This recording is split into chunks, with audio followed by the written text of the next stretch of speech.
नमस्कार और the deep dive में आपका स्वागत है। नमस्कार। यह हमारी भारत का इतिहास श्रृंखला का 53वां विश्लेषण है। हाँ, 53वां। और आज हम एक बहुत ही महत्वपूर्ण राजवंश पर बात करने वाले हैं, चालुक्य राजवंश। बिल्कुल। जिन्होंने दक्षिण और मध्य भारत पर एक बहुत लंबा शासन किया। हाँ, मतलब 6ठी से 12वीं शताब्दी तक करीब 600 साल। ये सिर्फ कोई छोटा मोटा राजवंश नहीं थे। हाँ। इन्होंने तो पूरे दक्कन की कह सकते हैं पहचान ही बदल दी, खासकर वास्तुकला के क्षेत्र में। सही कहा, उनकी छाप बहुत गहरी है।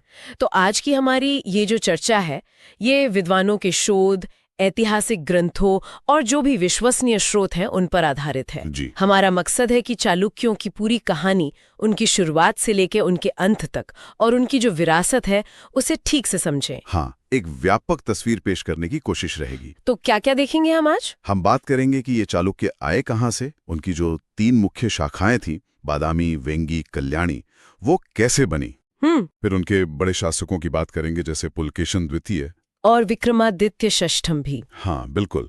और उनकी जो हैरत अंगेज उपलब्धियां रहीं, साथ ही उनका समाज कैसा था, धर्म क्या था, साहित्य, विज्ञान, तकनीक में क्या चल रहा था। और हाँ, उनकी वास्तुकला जो कि बहुत खास है, और उनका प्रशासन, इन सब पर बात करेंगे। तो ये भारतीय इतिहास के एक अहम मोड़ को समझने की एक कोशिश होगी। चलें शुरू करें। जी जरूर। तो चालुक्य वंश, इसका उदय कब और कैसे हुआ? मतलब गुप्त साम्राज्य के बाद का जो समय था, दक्कन में क्या स्थिति थी? हाँ, तो देखिए, गुप्तों के बाद ना एक तरह का राजनीतिक खालीपन सा आ गया था, खासकर दक्कन के इलाके में। अच्छा। और इसी माहौल में लगभग 543 ईस्वी के आसपास पुलकेशन प्रथम नाम के एक कह सकते हैं महत्वाकांक्षी व्यक्ति ने वातापी, जो आज का बादामी है कर्नाटक में, उसके पास एक पहाड़ी किले पर कब्जा किया और अपने एक स्वतंत्र राज्य की नींव डाली। तो ये पहले किसी के अधीन थे? हाँ, ऐसी संभावना है कि शुरू में वे कदम राजाओं के सामंत रहे हों, मतलब उनके अधीन छोटे शासक। और पुलकेशन प्रथम ने अपनी स्थिति मजबूत करने के लिए उस समय के हिसाब से वैदिक अनुष्ठान किए, जैसे अश्वमेध यज्ञ। ये उस जमाने में राजा की संप्रभुता दिखाने का एक तरीका था। हाँ, ये तो सुना है। उन्होंने सत्याश्रय जैसी उपाधियां भी लीं। तो यहीं से कह सकते हैं चालुक्य शक्ति का उदय शुरू हुआ। और ये शक्ति सिर्फ बादामी तक ही नहीं रही, बल्कि फैली और अलग अलग शाखाओं में भी बढ़ गई। ये 3 शाखाएं कौन सी थीं और कैसे बनी? जी, मुख्य रूप से 3 शाखाएं मानी जाती हैं। पहली और सबसे पुरानी वो थी वातापी या बादामी के चालुक्य, लगभग 543 से 753 ईस्वी तक। इन्हें हम शुरुआती या पश्चिमी चालुक्य भी कह सकते हैं। ठीक है। दूसरी शाखा थी वेंगी के पूर्वी चालुक्य, जो आज के आंध्र प्रदेश वाले इलाके में थे। ये लगभग 624 से 1189 ईस्वी तक रहे। ये कैसे बनी? ये तब बनी जब बादामी के सबसे ताकतवर राजा पुलकेशन द्वितीय ने वेंगी को जीता और अपने भाई कुब्ज विष्णुवर्धन को वहां का गवर्नर बना दिया। बाद में विष्णुवर्धन ने खुद को स्वतंत्र घोषित कर दिया। अच्छा, भाई ने अलग राज्य बना लिया। हाँ, और तीसरी शाखा थी कल्याणी के पश्चिमी चालुक्य, जिन्हें हम बाद के चालुक्य भी कहते हैं। ये लगभग 973 से 1189 ईस्वी तक रहे। इनका उदय कैसे हुआ? इनका उदय तब हुआ जब बीच में जो राष्ट्रकूट शक्ति आ गई थी वो कमजोर पड़ी। तब तैलप द्वितीय नाम के एक चालुक्य वंशज ने राष्ट्रकूटों को हराकर करीब 200 साल बाद फिर से चालुक्य सत्ता स्थापित की। ये तो बड़ी दिलचस्प बात है कि एक ही वंश अलग अलग जगह से इतने लंबे समय तक राज करता रहा। चलिए अब जरा बादामी वाले चालुक्यों पर ध्यान देते हैं। पुलकेशन प्रथम तो संस्थापक हो गए। जी, उनके बाद उनके बेटे आए कीर्तिवर्मन प्रथम, लगभग 566 से 597 ईस्वी तक।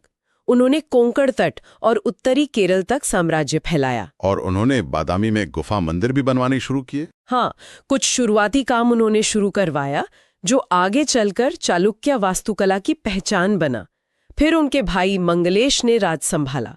उन्होंने कदम्बों और गंगाओं को हराया, और माना जाता है कि अजंता की गुफा संख्या 16 का निर्माण भी उन्हीं के समय हुआ। लेकिन इस वंश का सबसे बड़ा नाम तो शायद पुलकेशन द्वितीय ही है ना?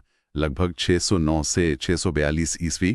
उनकी सबसे बड़ी उपलब्धि क्या थी? हाँ बिल्कुल, निस्संदेह उनकी सबसे बड़ी और ऐतिहासिक उपलब्धि थी उत्तर भारत के सम्राट हर्षवर्धन को हराना। हाँ, नर्मदा नदी के तट पर लगभग 630 ईस्वी में। जी बिल्कुल।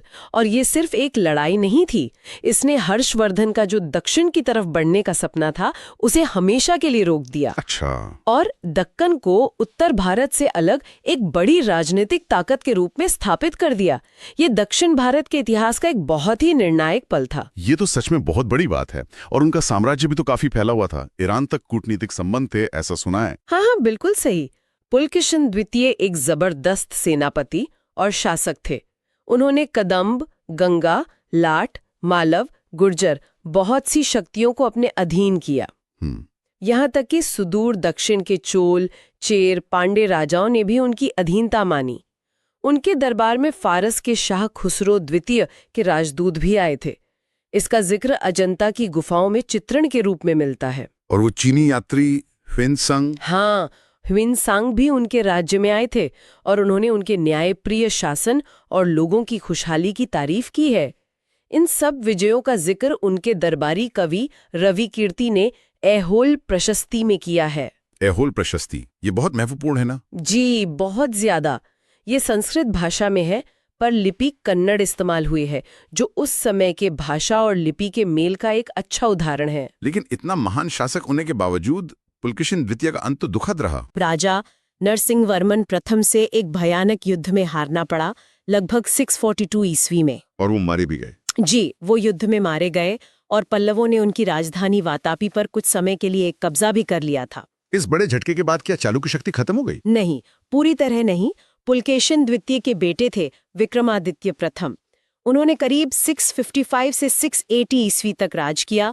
उन्होंने चालुक्य शक्ति को फिर से खड़ा किया और पल्लवों से बदला भी लिया, यहाँ तक कि पल्लवों की राजधानी कांची को भी लूटा। अच्छा, बदला लिया गया। हाँ, और फिर बाद में विक्रमादित्य द्वितीय आए, लगभग 733 से 746 ईस्वी।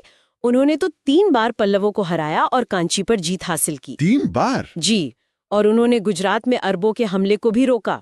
उन्हीं की एक रानी थी लोकमहादेवी, जिन्होंने अपने पति की कांची विजय की याद में पट्टदकल में मशहूर विरूपाक्ष मंदिर बनवाया। विरूपाक्ष मंदिर? ये तो बहुत प्रसिद्ध है। हाँ, ये चालुक्य वास्तुकला का एक बेहतरीन नमूना है। तो फिर बादामी शाखा खत्म कैसे हुई, जब इतने शक्तिशाली राजा थे? देखिए, अंतिम शासक थे कीर्तिवर्मन द्वितीय, लगभग 746 से 753 ईस्वी। उनके ही एक महत्वाकांक्षी सामंत थे दंती दुर्ग। वो राष्ट्रकूट वंश के थे। अच्छा, उनके सामंत ने? हाँ, दंती दुर्ग ने उन्हें हराकर अपनी स्वतंत्रता घोषित कर दी और दक्कन में राष्ट्रकूट साम्राज्य की नींव रख दी। तो इस तरह करीब 200 साल राज करने के बाद बादामी के चालुक्यों का अंत हो गया। अब बात करते हैं पूर्वी चालुक्यों की, जिनके संस्थापक पुलकेशिन द्वितीय के भाई कुब्ज विष्णुवर्धन थे। इस शाखा का क्या महत्व रहा? पूर्वी चालुक्य शाखा ने वेंगी में करीब 500 साल तक राज किया। उनका खास महत्व है तेलुगु भाषा और साहित्य के विकास में। अच्छा, कैसे? उनके एक शासक थे राजराज नरेंद्र, 1019 से 1061 ईस्वी तक। उन्हीं के दरबार में कवि नन्नय ने महाभारत का तेलुगु में अनुवाद शुरू किया था। ओहो, महाभारत का तेलुगु अनुवाद? जी, ये तेलुगु साहित्य के लिए एक मील का पत्थर है। राजराज नरेंद्र ने राजमहेंद्रवरम यानी आज का राजमुंद्री शहर भी बसाया था। लेकिन ये शाखा तो बाद में चोलों में मिल गई। हाँ, धीरे धीरे वो शक्तिशाली चोल साम्राज्य के असर में आ गए। फिर वैवाहिक संबंध भी बने, जैसे राजराज नरेंद्र का विवाह चोल राजकुमारी से हुआ, और आखिर में 12वीं सदी के अंत तक वो चोल साम्राज्य का ही हिस्सा बन गए। और अब तीसरी शाखा, कल्याणी के पश्चिमी चालुक्य, जिन्होंने राष्ट्रकूटों को हटाया था। जी, तेलप द्वितीय ने लगभग 973 ईस्वी में चालुक्य शक्ति को फिर से स्थापित किया। ये शाखा भी करीब 200 साल तक चली। इसमें सोमेश्वर प्रथम एक महत्वपूर्ण राजा थे, लगभग 1042 से 1068 ईस्वी तक। उन्होंने राजधानी बदली थी। हाँ, उन्होंने राजधानी मान्यखेड़ से कल्याणी, आज का बसवा कल्याण, शिफ्ट की। उन्होंने चोलों से कई लड़ाइयां लड़ी और अहव मल्ल जैसी उपाधि भी ली। लेकिन इस शाखा के सबसे प्रसिद्ध शासक तो शायद विक्रमादित्य षष्ठम थे। हाँ, निश्चित रूप से विक्रमादित्य षष्ठम, लगभग 1076 से 1126 ईस्वी। वो कल्याणी शाखा के सबसे महान और मशहूर राजा माने जाते हैं। 50 साल का शासनकाल। जी, 50 साल। और ये शांति और समृद्धि का समय था। उन्होंने त्रिभुवन मल्ल उपाधि ली, मतलब तीनों लोकों का स्वामी। और 1076 ईस्वी में अपने राज्याभिषेक पर एक नया कैलेंडर भी शुरू किया, विक्रम चालुक्य संवत। और उनके दरबारी कवि बिल्हण? हाँ, कश्मीर के मशहूर कवि बिल्हण उनके दरबार में थे। उन्होंने विक्रमादित्य षष्ठम की जीवनी लिखी, विक्रमांक देवचरित। उनका प्रशासन भी बहुत अच्छा था और उन्होंने कला साहित्य को बहुत बढ़ावा दिया। क्या इस शाखा ने ज्ञान विज्ञान में भी कुछ योगदान दिया? कोई खास बात? हाँ, विक्रमादित्य षष्ठम के बेटे और उत्तराधिकारी थे सोमेश्वर तृतीय, लगभग 1126 से 1138 ईस्वी तक। वो खुद एक विद्वान राजा थे। उन्होंने क्या किया? उन्होंने एक अद्भुत संस्कृत ग्रंथ लिखा, मानसोल्लास या अभिलिषितार्थ चिंतामणि। मानसोल्लास, ये क्या था? ये एक तरह का विश्वकोश था। इसमें राजा के लिए जो भी उपयोगी विषय हो सकते हैं, करीब 100 विषय, उन पर जानकारी है, जैसे राजनीति, प्रशासन, खगोल विज्ञान, ज्योतिष, संगीत, चित्रकला, वास्तुकला, खाना पीना, यहाँ तक कि इत्र कैसे बनाएं और पशुओं का इलाज कैसे करें, सब कुछ। अरे वाह, ये तो कमाल का ग्रंथ लगता है। जी, ये उस समय के ज्ञान और जीवन के अलग अलग पहलुओं की एक बहुत ही अनूठी झलक देता है। इन सब राजनीतिक उथल-पुथल के बीच चालुक्य समाज कैसा था? धर्म का क्या माहौल था? क्या वर्ण व्यवस्था बहुत कठोर थी? समाज में वर्ण व्यवस्था तो थी, जैसे उस समय भारत के बाकी हिस्सों में भी थी, लेकिन शायद उत्तर भारत जितनी सख्त नहीं थी। थोड़ी नरमी दिखती है। महिलाओं की स्थिति कैसी थी? महिलाओं की स्थिति अपेक्षाकृत ठीक लगती है। हमें रानियों के प्रशासन में हिस्सा लेने के उदाहरण मिलते हैं, जैसे विक्रमादित्य द्वितीय की रानियां थीं, लोक महादेवी और त्रैलोक्य महादेवी। उन्होंने मंदिर बनवाए। एक रानी विजया महादेवी का भी जिक्र आता है, जिन्होंने कुछ समय शासन भी संभाला। बल्कि ये बड़े व्यापारिक केंद्र भी थे। व्यापारियों के अपने संघ होते थे, जिन्हें श्रेणी कहते थे। वो काफी सक्रिय थे। और भाषा? आम लोग क्या बोलते थे? देखिए, संस्कृत तो विद्वानों और राज दरबार की भाषा थी, लेकिन आम लोगों के बीच कन्नड़, खासकर पश्चिमी और बादामी चालुक्यों के इलाके में, और तेलुगु, पूर्वी चालुक्यों के इलाके में, ये भाषाएं प्रमुख थीं और इनका खूब विकास हुआ। दास प्रथा भी थी, पर शायद बहुत बड़े पैमाने पर नहीं। और धर्म? शासक किस धर्म को मानते थे? दूसरों के प्रति रवैया कैसा था? चालुक्य राजा ज्यादातर हिंदू धर्म को मानते थे। शैव और वैष्णव दोनों मतों का प्रभाव दिखता है। पुलकेशिन प्रथम जैसे शुरुआती राजाओं ने वैदिक यज्ञ किए, जिससे उनकी सत्ता को धार्मिक मान्यता मिलती थी। उन्होंने बड़े बड़े मंदिर बनवाए, जो उनके धार्मिक रुझान को दिखाते हैं। लेकिन वो दूसरे धर्मों के प्रति, खासकर जैन धर्म के प्रति, काफी सहनशील थे। जैन मंदिर भी मिलते हैं उनके इलाकों में? जी हाँ, बदामी और ऐहोल में हमें जैन मंदिर भी मिलते हैं। पुलकेशिन द्वितीय खुद वैष्णव थे, लेकिन उन्होंने शैव धर्म को भी बढ़ावा दिया। लेकिन बौद्ध धर्म का क्या हुआ? हाँ, ये भी सच है कि उनके समय में धीरे धीरे जैन और बौद्ध धर्म का प्रभाव कम होता गया। ह्यूमेन के सांग ने भी इसका जिक्र किया है। पर कुल मिलाकर देखें तो धार्मिक सहिष्णुता उनकी नीति का हिस्सा लगती है। साहित्य में हमने रवि कीर्ति, बिल्हण और नन्ने की बात की। कन्नड़ साहित्य का क्या योगदान रहा? चालुक्य काल, खासकर कल्याणी शाखा का समय, कन्नड़ साहित्य के लिए तो एक सुनहरा दौर था। अच्छा। इसी समय कन्नड़ साहित्य के 3 रत्न हुए, पंप, पोन और रन्ना। पंप, पोन, रन्ना। जी, पंप ने विक्रमार्जुन विजय लिखा, जिसे पंप भारत भी कहते हैं, और आदि पुराण। पोन ने शांति पुराण लिखा और रन्ना ने अजितनाथ पुराण और गदा युद्ध की रचना की। इन्होंने कन्नड़ भाषा को बहुत ऊंचा दर्जा दिलाया। इनकी रचनाएं आज भी क्लासिक मानी जाती हैं। तो मतलब संस्कृत, तेलुगु, कन्नड़ सभी भाषाओं को बढ़ावा मिला। बिल्कुल। चालुक्यों ने साहित्य को भरपूर संरक्षण दिया। अब जरा विज्ञान और तकनीक की बात करें। मानसोल्लास के अलावा और क्या खास प्रगति हुई? देखिए, कोई बहुत बड़े मौलिक वैज्ञानिक विचारक तो शायद इस काल में नहीं मिलते, जैसे आर्यभट्ट थे, लेकिन व्यावहारिक विज्ञान और तकनीक में काफी प्रगति हुई थी। जैसे? मानसोल्लास में ही खगोल विज्ञान, चिकित्सा, इंसानों और जानवरों दोनों की, रसायन शास्त्र जैसे इत्र बनाना, धातु विज्ञान, इंजीनियरिंग, इन सब पर व्यावहारिक जानकारी है। सिंचाई के लिए तालाब और कुएं बनाना, खेती की बेहतर तकनीकें जैसे फसल चक्र का जिक्र मिलता है शिलालेखों में। ये सब महत्वपूर्ण था।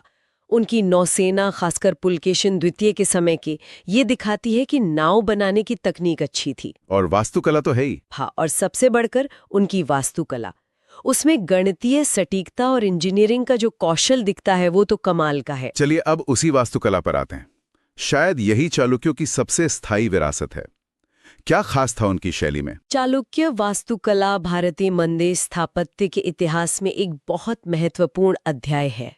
उन्होंने एक नई शैली विकसित की जिसे वैसर शैली कहते हैं। वैसर शैली? जी, ये असल में उत्तर भारत की नागर शैली और दक्षिण भारत की द्रविड़ शैली का एक बहुत ही अनोखा और सुंदर मिश्रण है। अच्छा, दोनों का मिश्रण? हाँ, इसमें आपको नागर शैली का शिखर भी दिखेगा और द्रविड़ शैली का विमान, मंडप, योजना, दोनों के तत्व मिलेंगे। उन्होंने चट्टानों को काटकर गुफा मंदिर भी बनाए और पत्थर के ढांचे वाले मंदिर भी। और इसके सबसे महत्वपूर्ण केंद्र कौन से हैं? आपने ऐहोल, बदामी, पट्टदकल का नाम लिया था। जी हाँ, ये 3 जगहें तो चालुक्य वास्तुकला का त्रिकोण मानी जाती हैं। ऐहोल को तो वास्तुकला का पालना कहते हैं। बिल्कुल। ऐहोल में 70 से भी ज्यादा मंदिर हैं, अलग अलग समय के। यहाँ नागर, द्रविड़ और शुरुआती वेसर शैली सबके प्रयोग देखने को मिलते हैं। लाडखा मंदिर है, दुर्गा मंदिर है जिसका आकार कुछ कुछ बौद्ध चैत्य जैसा है, मेगुती जैन मंदिर है जहाँ ऐहोल प्रशस्ति मिली थी। बहुत कुछ है वहाँ। और बदामी? बदामी, जो उनकी पहली राजधानी थी, वो अपनी बलुआ पत्थर की चट्टानों को काट के बनाई गई 4 शानदार गुफा मंदिरों के लिए जानी जाती है। 3 हिंदू गुफाएं हैं, 2 वैष्णव, 1 शैव और 1 जैन गुफा है। इनकी मूर्तियां और विशालता देखने लायक हैं। और पट्टदकल, वो तो यूनेस्को साइट भी है। जी हाँ, पट्टादकल मालप्रभा नदी के किनारे है। ये यूनेस्को विश्व धरोहर स्थल है और ये चालुक्य राजाओं का राज्याभिषेक स्थल भी था। अच्छा। यहाँ करीब 10 मंदिर हैं। नागर और द्रविड़ दोनों शैलियों के बेहतरीन उदाहरण हैं और यहीं पर वेसर शैली अपने सबसे विकसित रूप में दिखती है। विरूपाक्ष मंदिर, जिसे रानी लोक महादेवी ने बनवाया था। हाँ, कांची विजय की याद में। बिल्कुल। और पापनाथ मंदिर ये वेसर शैली के मुख्य उदाहरण है, जबकि संगमेश्वर मंदिर द्रविड़ शैली का है और गल्गनाथ नागर शैली का। तो पट्टदकल एक तरह से शैलियों का संगम है। ये तो सच में अद्भुत है, इतनी शानदार वास्तुकला। इसके पीछे एक मजबूत प्रशासन भी तो रहा होगा। कैसी थी उनकी व्यवस्था? हाँ बिल्कुल, चालुक्यों का प्रशासन काफी अच्छा था। केंद्रीकृत राजतंत्र था, राजा सबसे ऊपर होता था और महाराजाधिराज, परमेश्वर, सत्याश्रय जैसी बड़ी बड़ी उपाधियां लेता था। राजा की मदद के लिए एक मंत्री परिषद होती थी। साम्राज्य को इकाइयों में बांटा गया था, जैसे विषय यानी जिला या राष्ट्र यानी प्रांत। इनके प्रमुख विषयपति या दूसरे अधिकारी होते थे। और गांव का प्रशासन? गांव प्रशासन की सबसे छोटी इकाई थी। मुखिया को गामोंड या ग्रामकूट कहते थे। गांव में स्थानीय सभाएं भी होती थीं, जैसे महासभा या ओर, लेकिन शायद उन्हें उतनी स्वतंत्रता नहीं थी जितनी चोलों के समय में थी। और पैसा कहाँ से आता था? राजस्व? सेना कैसी थी? राजस्व का मुख्य जरिया तो जमीन का कर था, जिसे सिद्धाय कहते थे। हाँ। आमतौर पर उपज का 6ठा हिस्सा होता था। 16 भाग। जी। इसके अलावा व्यापार पर टैक्स लगता था, अलग अलग पेशों पर टैक्स, जुर्माना, ये सब आय के स्रोत थे। राजा ब्राह्मणों को ब्रह्मदेय और मंदिरों को देवदान के रूप में टैक्स फ्री जमीन भी देते थे। इसके रिकॉर्ड शिलालेखों में मिलते हैं। सेना भी काफी संगठित थी। पैदल सैनिक, घुड़सवार, हाथी सेना और एक मजबूत नौसेना भी थी। कम से कम बदामी चालुक्यों के समय में तो जरूर थी। यहाँ एक बात जुड़ने लायक है कि वास्तुकला और प्रशासन अक्सर जुड़े होते थे। हाँ, ये बहुत दिलचस्प है। मंदिर सिर्फ पूजा की जगह नहीं थे, वो सामाजिक आर्थिक केंद्र भी थे। अच्छा। उन्हें बड़े पैमाने पर जमीन दान में मिलती थी, जिससे उनकी आर्थिक स्थिति मजबूत होती थी। और राजा जो इतने बड़े बड़े मंदिर बनवाते थे, वो उनकी ताकत, उनकी प्रतिष्ठा और भगवान में उनकी आस्था का प्रतीक था। जैसे विरूपाक्ष मंदिर का बनना। बिल्कुल। विक्रमादित्य द्वितीय ने कांची विजय के बाद विरूपाक्ष मंदिर बनवाया। ये एक तरह से अपनी राजनीतिक जीत को धार्मिक मान्यता और स्थायित्व देना था। मंदिरों की दीवारों पर जो शिलालेख खुदे हैं, उनसे हमें सिर्फ धार्मिक दान का ही पता नहीं चलता, बल्कि उस समय के समाज और प्रशासन के बारे में भी बहुत कुछ पता चलता है। शिलालेखों की बात चली है तो ऐहोल प्रशस्ति के अलावा क्या बादामी का चट्टान शिलालेख भी महत्वपूर्ण है? हाँ, बादामी का चट्टान शिलालेख जो लगभग 578 ईस्वी का है, वो कन्नड़ लिपि के सबसे पुराने नमूनों में से एक माना जाता है। ये मंगलेश के समय का है। ये शिलालेख उस जमाने के इतिहास, राजाओं की वंशावली, उनकी जीत और हार, उनकी भाषा लिपि, इन सबको समझने के लिए सबसे जरूरी स्रोत हैं। इनके बिना चालुक्यों का इतिहास लिखना बहुत मुश्किल होता। और क्या उन्होंने सिक्के नहीं चलाए थे? हाँ, सिक्के भी चलाए थे। हालांकि उतने ज्यादा या विविध नहीं मिलते जितने गुप्त या कुषाणों के मिलते हैं।